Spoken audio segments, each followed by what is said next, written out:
છોકરો છોકરી સગાઈ થયા પછી બગીચામાં ફરવા ગયા હતા અને બગીચામાં કેટલા શબ્દો નથી ઘણા કે આ થોડું તારો બાપુજીનો બગીચો છે, પણ સિટીમાં હોય સરકારનો બગીચો હોય, ત્યાં કોઈના બાપુજીનો બગીચો ન હોય.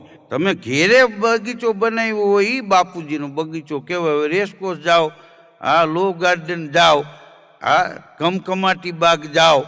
કમાટી બાગ એટલે આમ એને કમકમાટી જ બાગ કહેવાય, આમ કમાટી બાગ કહેવાય. હવે ત્યાં એ સગાઈ થયા પછી છોકરો છોકરી વાત કરતા હતા. તો છોકરો કે વિદેશમાં એ કે લગ્ન થયા પછી છૂટાછેડા લેવાનું હાવ હેલું છે. તો છોકરી કે એટલે તો વિદેશની દીકરીઓ પરણીને વિદાય લે ને ત્યારે રોતી નથી, અને આપણે કે અહીં વિદાય લઈએ ત્યારે હિબકે ચડી જાય, કારણ કે આ લગ્ન કરતા છૂટાછેડા લેવા બહુ અઘરા.